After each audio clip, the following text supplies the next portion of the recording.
안녕하세요. 사연을 시작하기에 앞서 구독과 좋아요 부탁드려요. 감사합니다. 사연 시작해 볼게요. 저는 어릴 때부터 가난했어요. 아버지는 제가 10살 때 공사장 사고로 돌아가셨고, 어머니는 저와 두 동생을 키우기 위해 새벽부터 밤늦게까지 일하셨죠. 우리 집은 달동네 반지하방이었어요. 비가 많이 오는 날이면 집안에 물이 차올라 밤새 양동이로 물을 퍼내야 했던 기억이 아직도 생생해요. 지영아, 학교는 꼭 가야 해. 공부만이 너희를 이 가난에서 구해줄 거야. 어머니는 항상 그렇게 말씀하셨어요. 그래서 저는 초등학교 때부터 공부를 열심히 했어요. 다행히 머리가 좋았던 덕분에 성적도 늘 상위권이었죠. 중학교에 입학하고 나서도 공부는 계속 잘했어요. 하지만 현실은 냉정했죠. 중학교 2학년이 되던 해 겨울 어머니가 갑자기 쓰러지셨어요. 무리하게 일하시다가 건강이 악화된 거였죠. 병원비도 만만치 않았고 어머니가 일을 못하시니 가게는 더욱 어려워졌어요. 동생들은 아직 초등학생이었고 누군가는 돈을 벌어야 했어요. 지영아, 미안하다. 엄마가 좀 더 버텼어야 했는데. 병상에 누워 계신 어머니의 말씀에 가슴이 찢어지는 것 같았어요. 그날 밤 많은 고민 끝에 저는 결심을 했어요. 학교를 그만두고 일을 하기로 한 거예요. 선생님, 저 학교 그만두려고요. 담임 선생님은 제가 학교를 그만둔다고 했을 때 크게 놀라셨어요. 성적도 좋고 모범적인 학생이었으니까요. 지영아, 왜 그러니? 너는 앞으로가 기대되는 학생인데. 집안 사정이 어려워서요. 제가 돈을 벌어야 해요. 선생님은 온갖 방법을 제시하셨어요. 장학금도 알아봐 주시고 아르바이트를 소개해 주시겠다고도 하셨죠. 하지만 그것만으로는 부족했어요. 어머니처럼 온종일 일할 수 있어야만 가족을 부양할 수 있었거든요. 결국 중학교 2학년 2학기에 저는 학교를 자퇴했어요. 친구들과 선생님들의 만류에도 불구하고요. 특히 친했던 수미, 은정이가 너무 아쉬워했어요. 반면에 같은 반에 소위 잘 나가는 아이들은 저를 업신여기기도 했죠. 에이, 역시 가난한 집 애들은 다르네. 공부 좀 한다고 해도 결국 중퇴하고 공장 가는구나. 송지은이라는 아이가 제 귀에 들리게 일부러 크게 말한 것을 지금도 기억해요. 그 아이는 중학교 때 반장이었고 우리 학교에서 제일 부잣집 딸이었어요. 저를 늘 깔보는 눈빛으로 봤죠. 학교를 그만두고 나서 저는 식당 서빙부터 시작해서 온갖 일을 다 했어요. 주유소 아르바이트, 전단지 돌리기, 편의점 야간 아르바이트까지. 낮에는 어머니의 일을 대신해 청소 일을 하고 밤에는 다른 아르바이트를 했죠. 하루에 4~5시간밖에 못 자면서 일했어요. 그렇게 2년이 지났을 때 어머니의 건강이 조금 나아지셨어요.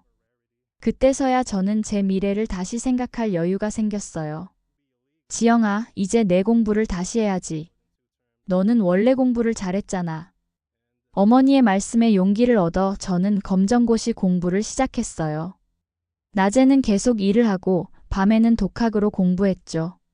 집에는 학원비를 낼 여유가 없었으니까요. 도서관에서 빌린 책으로 혼자 공부하는 것이 쉽지는 않았지만 제 의지만큼은 누구보다 강했어요. 지영아, 이거 내가 학교 다닐 때 쓰던 참고서야.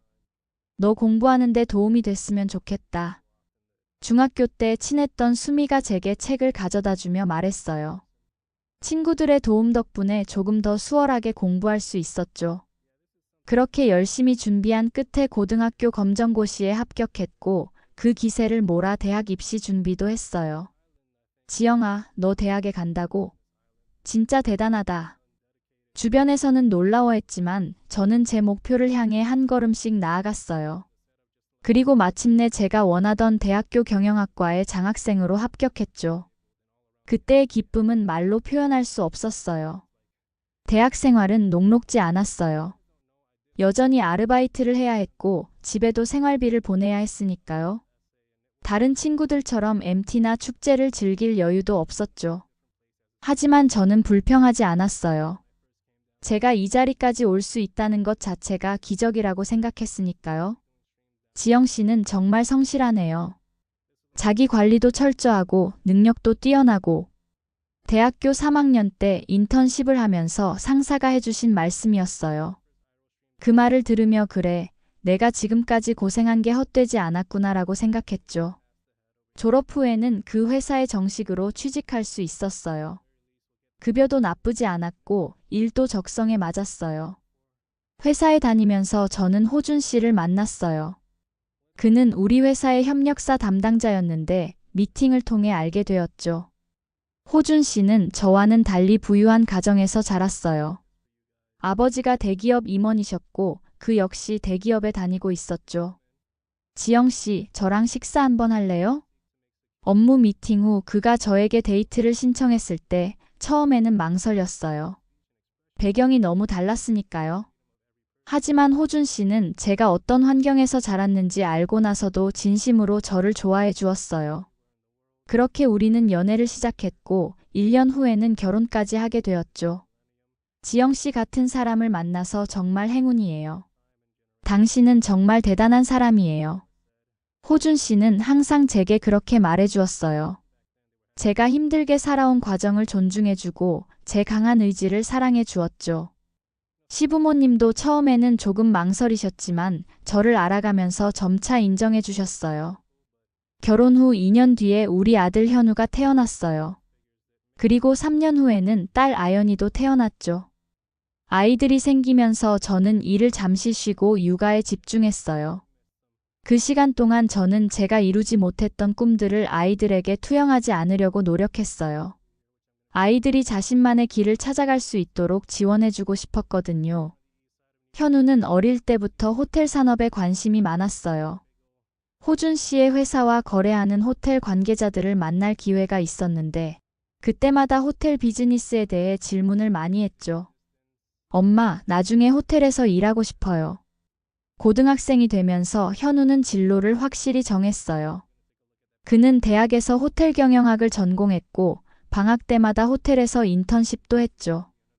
대학 졸업 후에는 해외 유명 호텔 체인에서 경력을 쌓았고 10년 정도의 실무 경험을 바탕으로 중견 호텔 운영이사로 승진했어요. 30대 후반이 되었을 때는 새롭게 오픈하는 부티크 호텔의 총괄 책임자가 되었죠. 현우의 말을 들었을 때 제 눈에서는 눈물이 흘렀어요.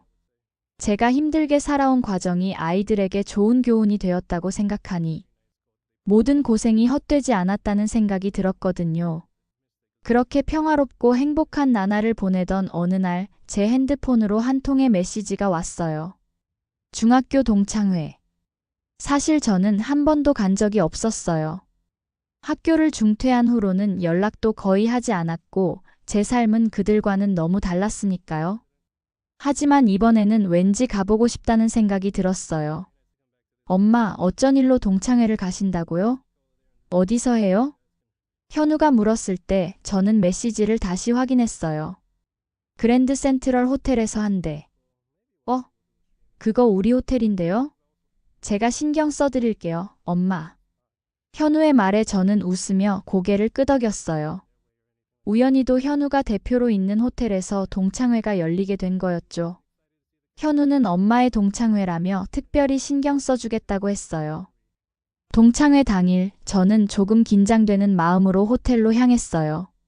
30년 넘게 만나지 않은 옛 친구들을 만난다는 것이 설레기도 했지만 한편으로는 불안하기도 했죠. 특히 중학교 시절 저를 무시했던 아이들을 생각하면 더욱 그랬어요. 지영아. 호텔에 들어서자 수미와 은정이가 저를 반갑게 불렀어요. 그들과는 가끔 연락을 주고받았지만 직접 만나기는 오랜만이었죠. 와, 정말 오랜만이다. 너 전혀 안 변했다. 세 명이서 꼭 껴안고 한참을 웃었어요. 옛 친구들과 재회하니 중학교 시절의 추억이 물밀듯이 밀려왔어요. 좋은 기억도 있었고 아픈 기억도 있었지만 모두 저를 지금의 제가 되게 해준 소중한 경험들이었죠. 김지영, 맞지? 오랜만이네. 그때 익숙한 목소리가 들려왔어요. 돌아보니 송지은과 그녀의 무리들이 서 있었어요. 그들의 눈빛은 여전히 저를 위아래로 훑어보는 듯 했어요. 어머, 잘 지냈어? 오랜만이네, 지은아. 저는 최대한 평온한 목소리로 인사했어요. 지은은 잠시 제 옷차림을 살펴보더니 비웃듯이 말했어요. 지은아 출세했네. 친구들 덕에 호텔도 와보고. 가난해서 중퇴까지 하더니 호텔은 처음이지? 그녀의 말에 몇몇 사람들이 듣고 어색한 웃음을 지었어요. 저는 순간 당황했지만 침착하게 대답했어요. 네가 그렇게 생각한다면 그런 거겠지. 그런데 그때였어요. 연회장 문이 열리면서 현우가 들어왔어요. 그는 호텔 대표답게 품위 있는 정장 차림이었고 직원들이 그를 따르고 있었죠. 엄마, 여기 계셨군요. 동창회는 재밌게 즐기고 계세요? 현우가 제게 다가와 공손하게 인사했어요. 그의 말에 주변이 갑자기 조용해졌어요. 모두의 시선이 저와 현우에게 집중되었죠. 응, 고마워 현우야. 친구들도 소개할게. 이쪽은 내 아들 민현우야. 이 호텔 대표야. 저는 담담하게 말했지만 내심 가슴이 뿌듯했어요. 친구들의 표정이 일순간에 변하는 것을 보는 것도 재미있었고요. 특히 지은의 얼굴은 보는 가치가 있었어요. 그녀의 입이 O 모양으로 벌어지고 눈이 동그랗게 커졌거든요. 잠깐, 여기 호텔 대표가 김지영 아들이야?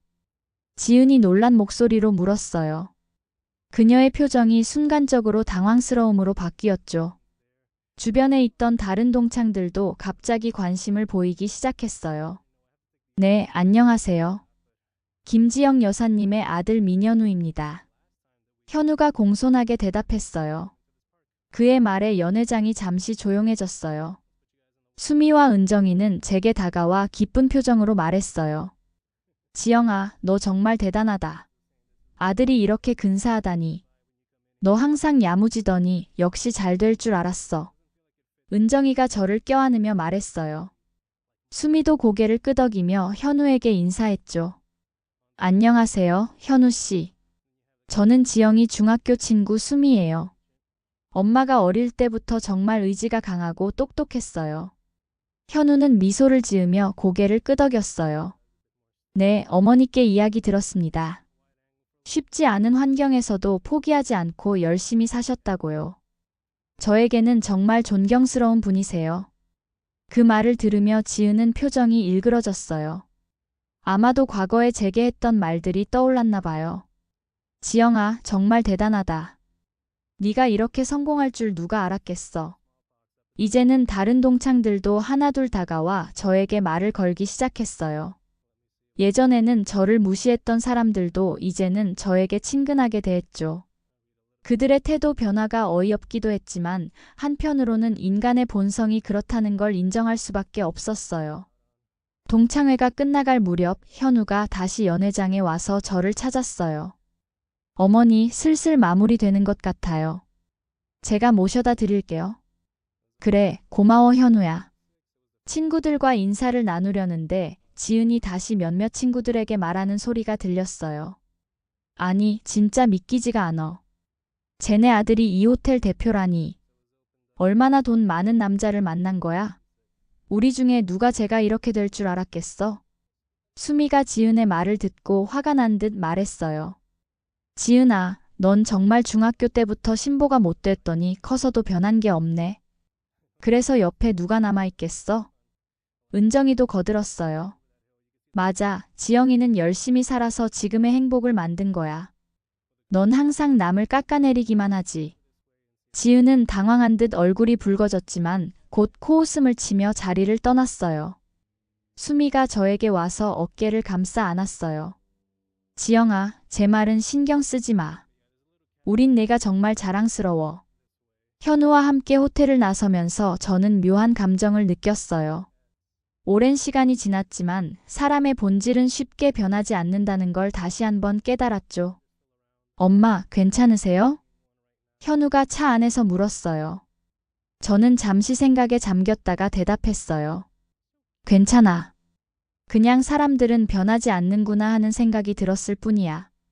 어떤 사람들은 20년이 지나도 여전히 남을 깎아내리고 비웃는데 기쁨을 느끼더라고. 그런 사람은 내버려 두세요, 엄마. 중요한 건 엄마가 지금 행복하다는 거예요. 현우 말이 맞았어요. 누군가가 저를 어떻게 생각하든 제가 이룬 성취와 행복은 변하지 않으니까요.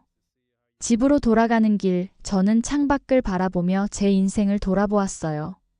가난한 집안에서 태어나 중학교를 중퇴하고 온갖 고생을 하며 살아왔지만 결국 제가 원하던 삶을 만들어냈어요. 좋은 남편과 자랑스러운 아이들, 그리고 화목한 가정. 더 이상 바랄 것이 없을 만큼 행복한 삶이었죠. 송지은 같은 사람은 겉으로는 성공한 것처럼 보여도 내면은 여전히 공허하겠지만 저는 진정한 행복이 무엇인지 알게 되었어요. 남을 깎아내리지 않아도 진심으로 타인의 성공을 축하해 줄 수 있는 마음가짐, 그리고 자신의 삶에 감사할 줄 아는 태도가 진정한 성공이라고 생각해요. 엄마, 집에 도착했어요. 현우의 말에 저는 생각에서 빠져나왔어요. 우리 집 앞에는 호준 씨와 아연이가 기다리고 있었어요. 그들을 보는 순간 제 얼굴에 미소가 번졌죠. 어서 와, 동창회 어땠어? 호준 씨가 저를 반겨주었어요.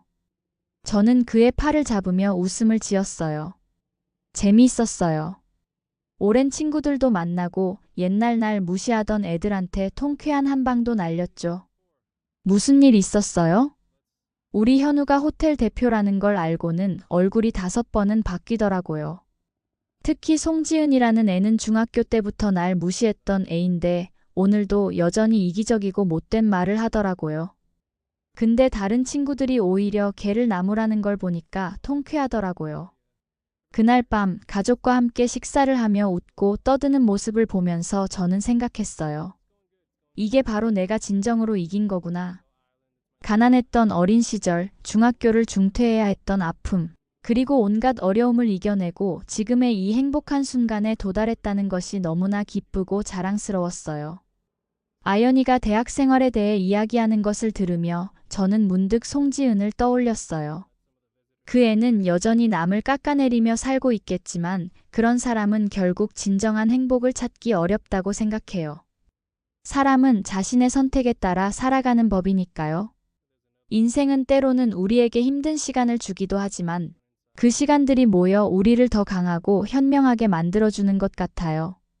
제 삶의 여정은 쉽지 않았지만 그 여정이 있었기에 지금의 행복이 더욱 값지게 느껴집니다. 그리고 무엇보다 오늘의 동창회를 통해 저는 한 가지 중요한 교훈을 얻었어요. 가장 큰 복수는 성공적인 삶을 사는 것이며 나를 무시하던 사람들이 결국 스스로 부끄러움을 느끼게 된다는 것이었죠. 이제 저는 더 이상 과거에 얽매이지 않고 앞으로의 행복한 날들을 기대하며 살아갈 거예요. 송지은 같은 사람은 영원히 변하지 않을지 모르지만 저는 이미 제 삶의 주인이 되어 당당하게 걸어가고 있으니까요.